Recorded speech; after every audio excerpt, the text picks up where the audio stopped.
The views and opinions expressed on this show belong solely to the hosts and their guests and do not reflect the views of any on-site institutions unless explicitly stated.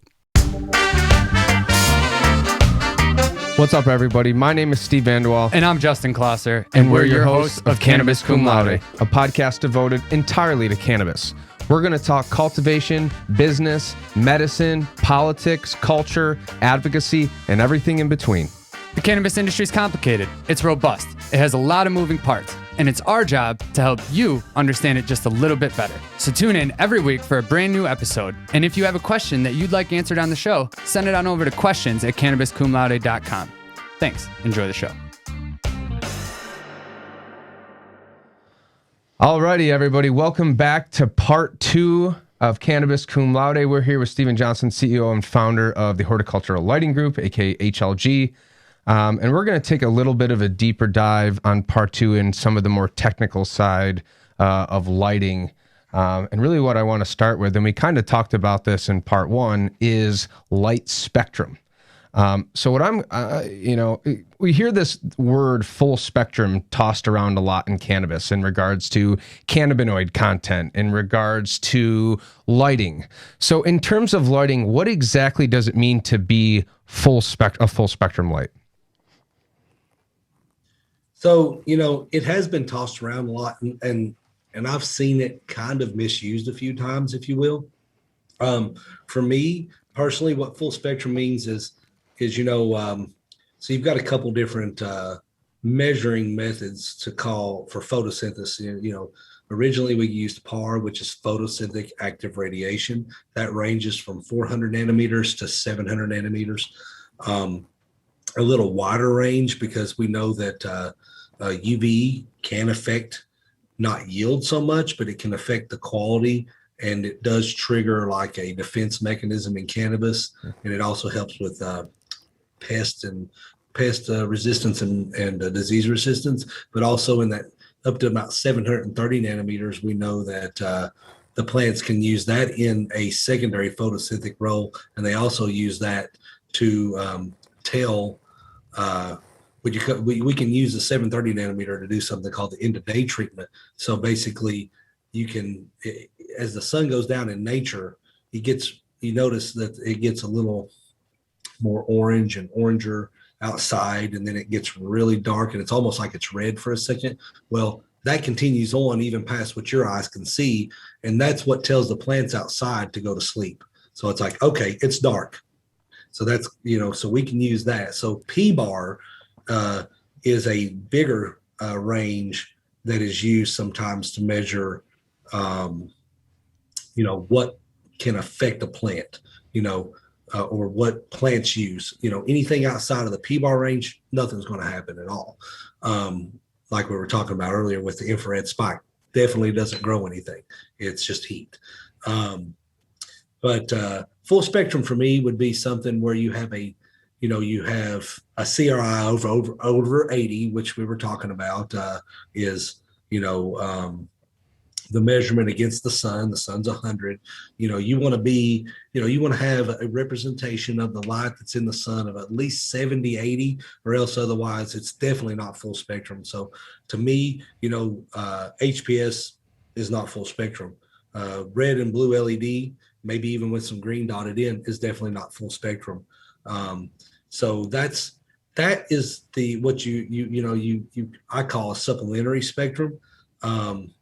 But you do see people saying full spectrum if they throw in, if it has any bit of the other, but you need it to be balanced, similar to the sun. So if you ever look up the sun spectrum, it's pretty archy, and it's all represented. So the closer to that you get, anything over, like I said, 75 to 80% of that, that's full spectrum. Anything less, not so much. So a lot of these quote unquote blurple lights that look pink or purple when you take a picture with your camera, or even sometimes when you're just looking at it, those definitely probably aren't covering a full balanced spectrum anyways. Absolutely not. And here's the thing, like we were talking earlier, if you're growing cannabis, it's a very chemically complex plant. It really needs a full spectrum diet. If you're growing lettuce, you may be able to get away with a little less spectrum and just mainly dry photosynthesis and still get the yield you're looking for. It may not. And here's the thing though, what we're discovering is just by adding just a little green light, the vitamin content is actually higher in fruits and vegetables when we thought all along that we could get away with no spectrum. So again, you may not be getting terpenes, but you're getting something that's valuable because you're eating it, and that's what you need, right? So interesting enough, you bring up full spectrum. So we did a little project. It's called the Fairchild Project, and it was co-hosted by NASA Kennedy. So we built boards for NASA Kennedy for students in the NASA in the Kennedy area in Florida. All the local schools would actually, we made these special boards with a fan, and it had a spectral controller, and we actually talked them into using some white light LED in there to fill the spectrum in. And sure enough, a couple of NASA techs took a few of them with them, and sure enough, they were amazed that after all, we didn't just need red and blue light. We did need some white light in there. And so maybe one day a little bit of something HLG does will help Elon on Mars. We don't know, maybe. But yeah, that's interesting enough. Even when growing lettuce and things, they found that we talked them into putting that white channel in, and they absolutely love it. So then if they're showing that green light is helping improve vitamin production in vegetables, then is it possible? I mean, my brain says to me then that with a full spectrum light coming from an LED as opposed to an HPS, we're actually going to have an improved quality because we're going to be able to have more metabolites created just by means of different wavelength lights that are hitting the plant. Is that a good assumption? Absolutely. So, there's a couple things that drive quality. Of course, full spectrum and the health of the plant is going to help with quality because it's going to help that plant reach its full genetic potential. But also, so photons are energy that are bombarding the plant. So what do we do as human beings? Every day we walk outside, we battle surviving under the sun. So people think, what do you mean by that? Well, you park your car outside for 5 years in the sun. You come back, the paint's all faded, it looks like crap. So in reality, being bombarded with any type of energy all the time is kind of hard on life itself or things. So it's what causes degradation is radiation. So light's radiation, heat's radiation, it's all radiation of some form. Well, what we found, like HPS, if you ever paid attention, very little blue, right? Well, so as I alluded to earlier, blue photons have more energy, about almost 1.5 times as much energy per photon as a red photon. So it turns out, like, people back in the day, I was one of those people, so Solace Tech, you probably are familiar with that company. They had something called a 10K finishing bulb. So it had some UV, a lot of blue, and a lot of full spectrum. And you would run that to improve the quality at the end of the crop. So you were switching these bulbs all the time back in the day, trying to just really maximize, $400 worth of bulbs sitting there, you were changing out. But so when you bombard that plant with a heavier photon, it has to defend itself. So with humans, we have melanin in our skin, and we get darker skin to be able to deal with that. So with plants and cannabis specifically, what do? They produce trichomes. That is their sunblock, right? Mm-hmm. So naturally, if I'm hitting that plant with a heavier photon and more of them, it's naturally going to do what? It's going to produce more sunblock. And that's exactly the thing. So the reason that UV has always been like, oh man, UV really improves the quality. It's look what happens to you when you lay in a tanning bed. You're in there 15, 20 minutes and kapow. You know what I mean? It doesn't take long, right? Yeah. Well, it's a similar situation. And out in the sun, naturally, our atmosphere filters out most of the UV. That's why we don't get sunburnt in 15 minutes like you can in a tanning bed.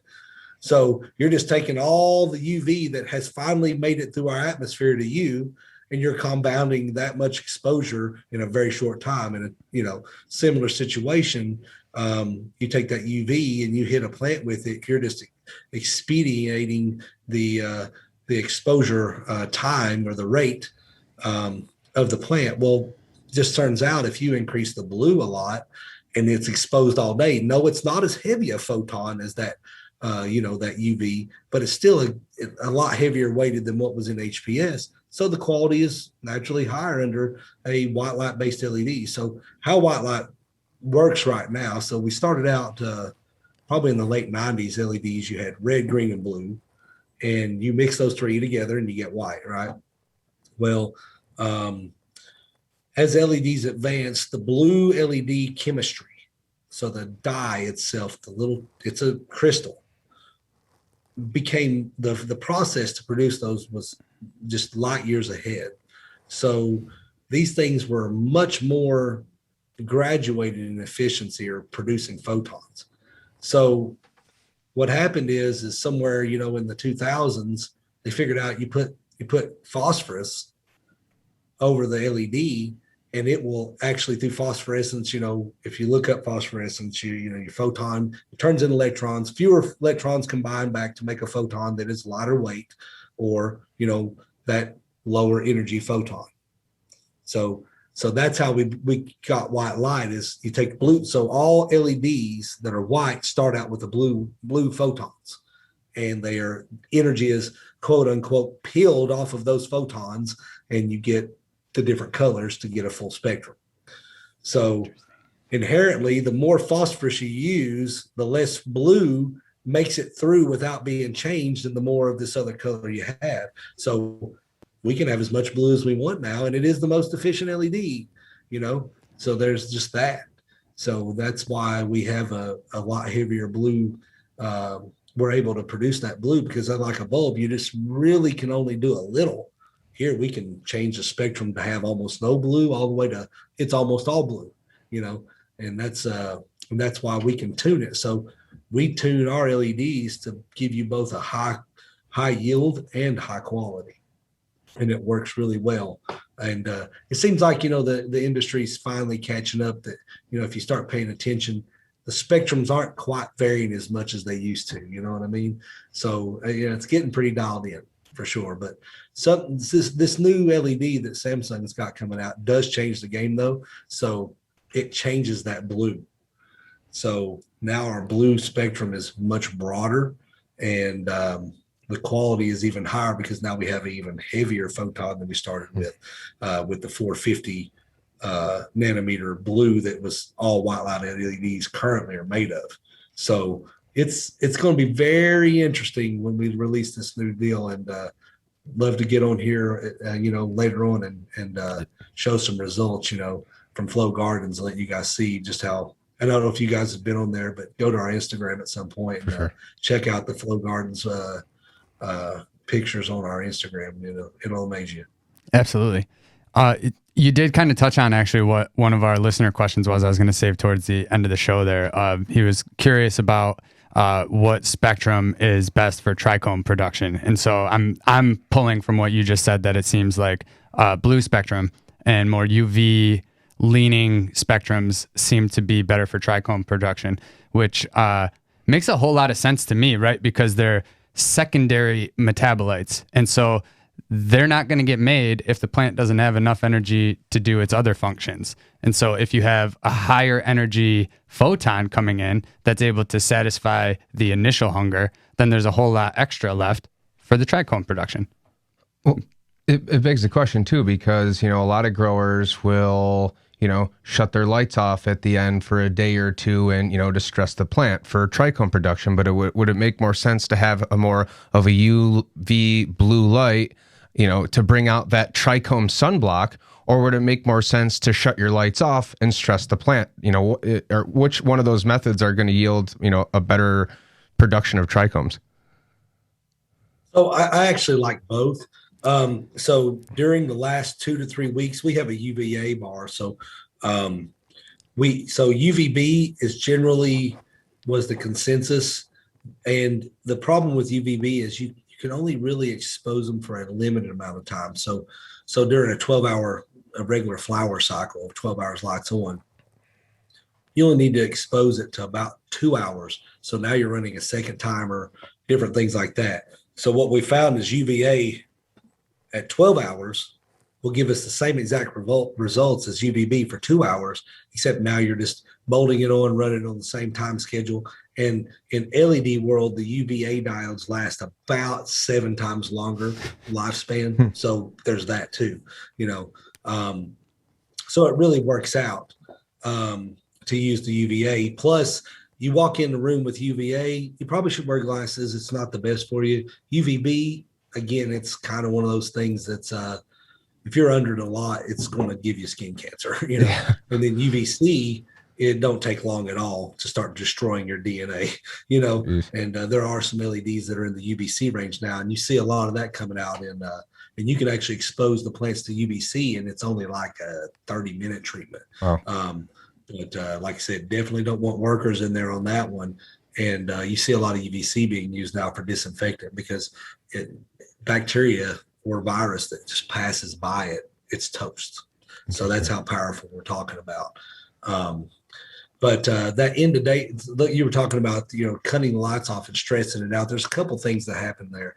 So light is, again, energy, especially HPS. We have that heat. So there are terpenes that evaporate at room temperature. And as you raise those temperatures, you lose terpenes, okay? Because you walk into a live garden, it has a smell you never get again once you chop it down, right? It's because that's why fresh frozen is the big thing now, because if you fresh freeze that, you're capturing those terpenes that would generally evaporate at room temperature, and you get these flavors that's just amazing, right? Well, that's kind of the rule of thumb there too. If you give them 24, 48 hours of darkness, they're not getting that light and it's not as warm. So they're not able to evaporate off some of that terpene content. So I'm a fan of both methods. And, and like I said, man, some of that live resin stuff will definitely change your mind. Yeah, for sure. Interesting. So maybe we probably should have asked this a little bit earlier, but that's okay. I don't think our listeners are going to mind too much. We've heard this term quantum board. Is this something that's coined by HLG? Can you kind of like define it, for lack of a better word, of what exactly a quantum board is? Yeah, so a quantum board is actually it's a modular light engine. So that was Amit and I's big breakthrough. I think about 2017, late 2016, we started developing the quantum board. No, it's actually early 2016, I guess. We started developing the quantum board. So back then, I don't know if you guys are familiar with something called a cob or a COB. There used to be the Cree cobs, so that was the big thing in the DIY realm at the time, right? So, they were really decently efficient at the time, and it was a concentrated. So a cob is a chip on board. So it's several of those little blue diodes that I'm telling you about under the phosphor in a ring, maybe the size of a quarter, smaller, bigger, they're just different sizes. And they were really easy for the DIY because you have the power, you have a 50 watt, maybe even 100 watt COB. So you can get 100 watts out of one electrical connection with just 2 wires. Where with an LED, you actually have to, with discrete diodes, what we use, you actually have to have, so we have a capital investment of about $1.5 million in our SMT equipment to be able to actually make these boards in house. So it's the same equipment the iPhone's made on. So it's a lot different. So the reason the cobs took off is because it's very DIY friendly. You can just buy the cob, hook a couple wires to it, and bam, it works. Put it on a heat sink, use some thermal paste. But yeah, so with that, that's what changed. What was the original? Oh, the quantum board. Okay, so the quantum board. So I'm a kind of a numbers guy.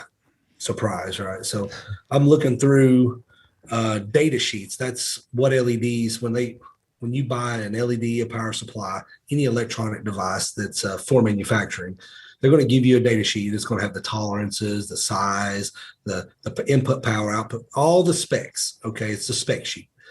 So I start coming through all the white light LEDs in existence that I can find data for.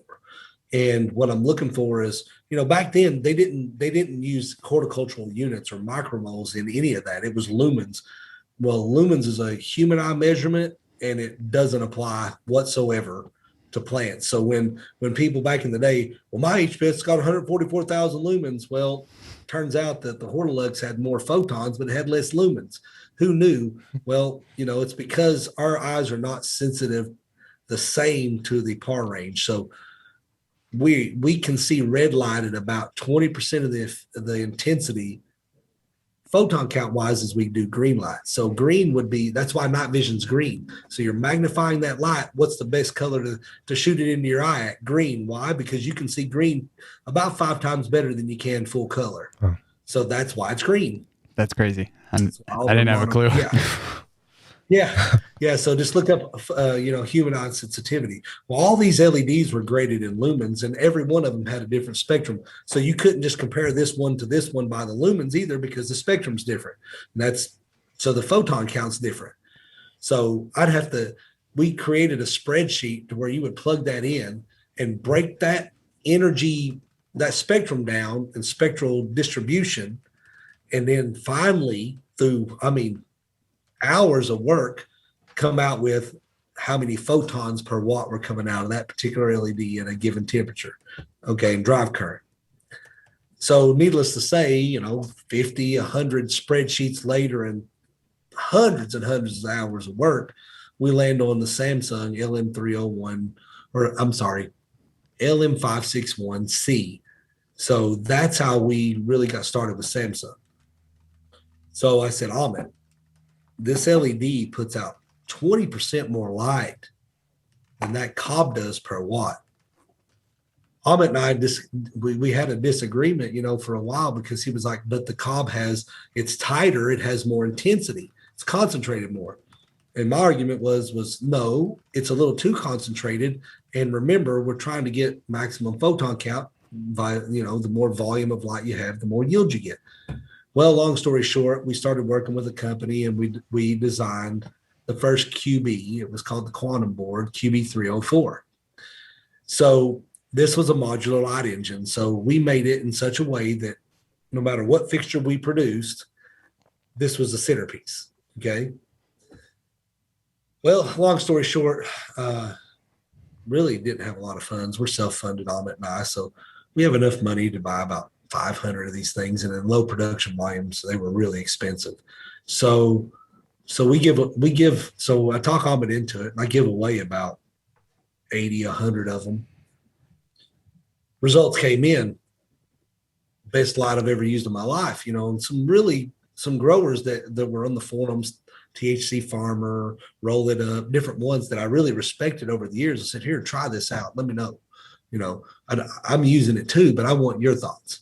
And so we gave them away, and it's just unanimous. All these good growers on the forums just come back and said, hey, these guys are on to something. This is it. I can't believe it. And I'm like, okay. And these guys were running comps at the time, and they were just blown away. So we sold the first few, whatever. Well, that production of 400 or 500 was China. And I told Ahmed, I said, I believe in what Henry Ford said a long time ago, is if you're going to sell a product, you need to make it where you're going to sell it so that the people that are making it can afford to buy it. And it makes sense, right? So I said, let's find an American place to do this. And we finally found a place in Michigan that would build the lights. So we just kind of jumped out on a limb. Ahmed was just nervous, like you can't believe it. He said, it was well over $1 million the first order. He's like, oh my God, Steve, we could lose our houses and everything if we can't sell these things. I said, Ahmed, don't worry. We can surely to God sell these things at cost if it don't work out. Let's just go out on a limb here. So reluctant and just crossing your fingers, we ordered 10,000, and we had a year to use those 10,000 to pay for them, 1,000 a month or whatever. So needless to say, we got our first shipment and they sold out in 4 minutes.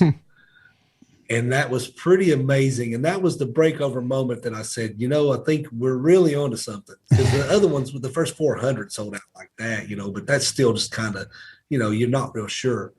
Well, we had a year, and that was November when we took the first delivery of the first batch. And we were completely through that PO in like February. I said, man, this is awesome. So from there, we put together some kits. We didn't have fixtures at the time. and ordered drivers and really started serving the community. But that's what the quantum board is it's basically a modular light engine that we strive to always use the latest and greatest and most efficient LED on the planet on, and it's a quality standard. I mean, is it was it revolutionary at the time? Damn right. Is there magic behind it? Yeah. A couple geeks that love efficiency and always want to be at that cutting edge, and that's why if you buy a quantum board, at this time, so I'll tell this story in a minute. You're getting the best LED from Samsung you can possibly get, and they're the industry leader. Nobody gets better diodes than us. That's an absolute fact. We get the cream of the crop, and you get customer service. So that's the things that that you get now with buying a quantum board. Is if you buy a legitimate quantum board, you're going to be taken care of. But that's what the quantum board is. It's a modular light engine that this really is focused on cannabis. Awesome. Wow. So I'm assuming that you got to keep your house then. You guys got to keep your houses. Yeah. Exactly. Yeah. Exactly. Yeah. So alluding to the other story I was telling you. So the LEDs that we were using would generally be used in really top end lighting fixtures because they were the most efficient, of course. And in general lighting, most people wouldn't spring for the expensive stuff. You know what I mean? So the usage was very low. So we built those first 10,000 quantum boards, and Samsung Korea called us because they called the company that ordered them and said, "Hey, what's this?" And here's the customer. And they called and asked, "What are you guys doing with these LEDs?" I said, "We're making horticultural lights." Well, Samsung corporate said, "That's preposterous." Whatever. That was that. Okay, fine. We're just going to keep buying them because, those LEDs, so there was 304 on a board, right? 3 of those LEDs or 2 would be using a screw-in light bulb, so just out of the blue, it looked like, man, these guys are selling some light bulbs. You know what I mean? So just a high volume at the time. Well, so a couple months, maybe 3 months later, the Samsung corporate hired a couple of American sales reps for the East Coast. And they reached out and said, "Hey, we heard about you guys on this horticulture thing, and we think it's the future. Would you care to work with us on a horticultural line?" And I said, "Sure, I don't mind." So we actually helped Samsung pick out what LEDs to develop and where to source things to make sure that they were very competitive with their horticultural lineup. So the whole reason you see the LEDs from Samsung in horticulture is because of HLG, and they'll tell you that. We're their official horticultural partner. We're the only ones allowed to use their branding in the United States outside of Home Depot. So pretty interesting. It's a good company to be exclusive with. Huh? That's a good company to be exclusive with. It is. It has its perks.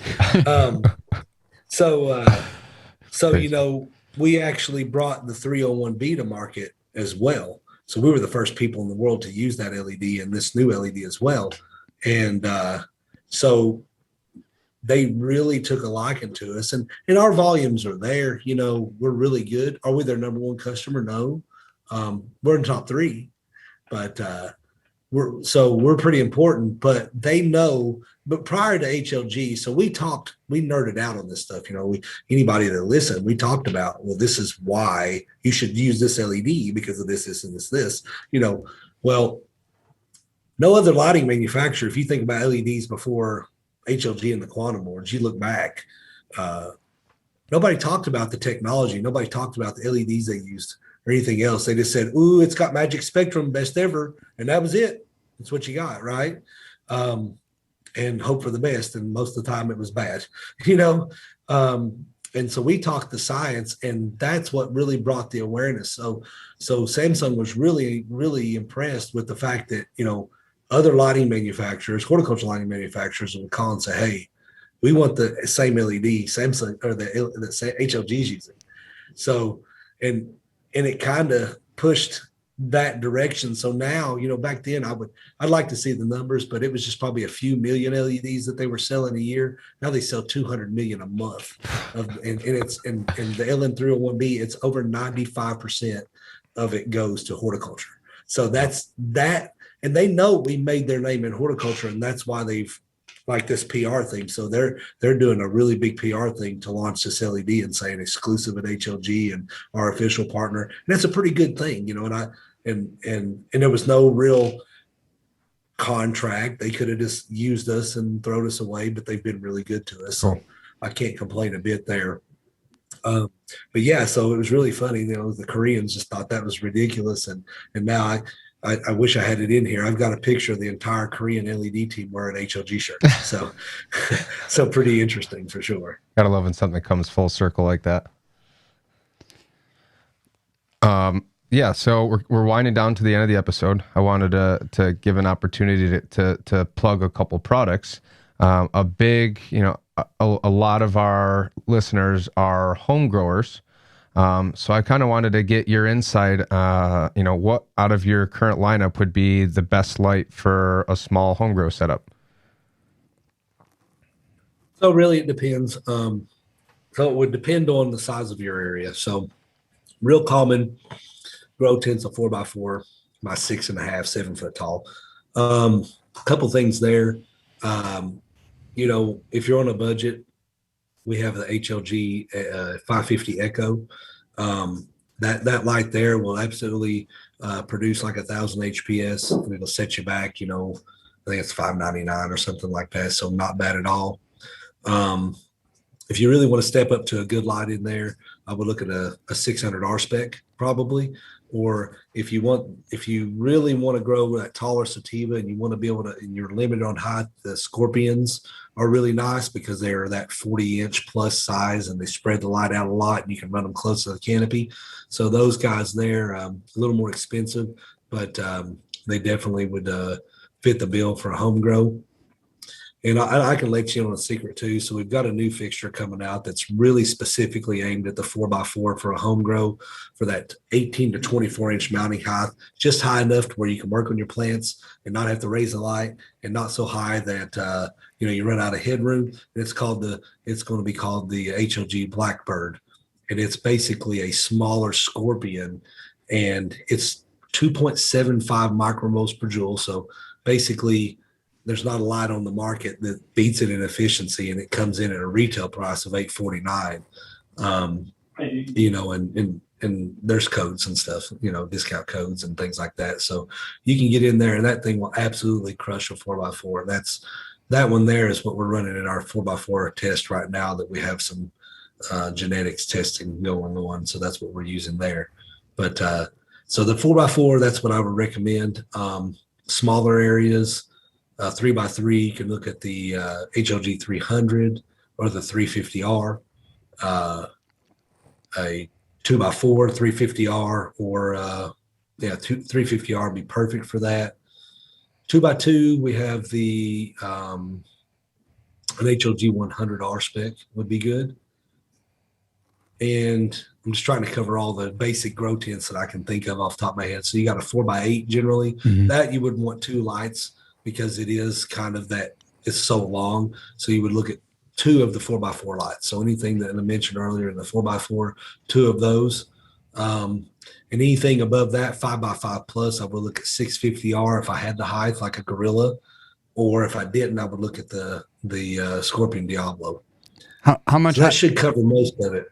How much height do you want for that 650R? Is like a 80-inch tent tall enough, or does it have to get a little more room than that? Yeah, so there's a couple things. So that everything is passive cooled now, right? So most lights don't have fans. Right. So the power supplies rely on convection to cool themselves. So you need 12 inches minimum height between the light and the tent, or you need to have a fan blowing up there to make sure that you don't get that micro environment. The heat builds up, and the drivers have a safety on them to where they'll dim themselves so they never burn themselves out. But you don't really want your light dimming on and up and down. So, you either put that fan there or you have that 12-inch. So with the 650R, about 28 inches is minimum canopy distance from the light. 30 is about optimal, really. So so the 80-inch tent, so you have it 6 inches away, you only have about 45 inches or 55 inches, 45, 30, 35, 45 inches of from the ground to the top of your canopy, which is pretty good, but just depends. I mean, some of these things get wily, right? So if you feel like you're going to run out of headroom, then 650R maybe not so much, and Scorpion Diablo, because that Diablo, you can run it maybe 16 inches away from the canopy. So you have a whole lot. So you're gaining about 1.5 foot difference. Awesome. So that's the key, so because some of these tents, they come in at 6'7", right? And that's what sucks. You get the 4x4 by 67 inches or 5'7", I guess 67 or 72. Some of them, they're really short. So that's where you probably have to use a Scorpion or something like that. Definitely. And even with 1,000 watts back in the day, you had a real tough time in a tent, man, trying to keep the damn thing cool. And also just, Well, this has been a fantastic episode. I know I personally learned a ton. I'm a junior grower, so this is all stuff that's very new to me, and I genuinely appreciate you coming on the show. You're obviously a wealth of knowledge. Congratulations on all your success. I hope you'll come on in the future when you launch your new light with Samsung. Maybe we can talk about that. We can talk about the Blackbird and just catch up and see what some of the new results are. Thank you so much. We appreciate you. Stephen, been such a pleasure. Thank you so much. Thanks to our friends here at Rockbox Recording and Production in Rochester, New York. They are a full professional podcast and video studio designed by a radio guy for podcasters. Audio, video, voiceovers, editing, whatever. Mouth off at Rockbox at rockbox.com. You can follow Cannabis Cum Laude on LinkedIn, Facebook, Instagram, Twitter, and Cannabuzz. Type Cannabis Cum Laude into your search bar and you should be able to find us, but the links will also be posted in the episode notes as well. If you want to help support the show, head on over to Patreon, and that will ensure that we're able to keep the best quality sound and video coming to you on a regular basis. And if you liked what you heard today, please don't forget to rate and review the show.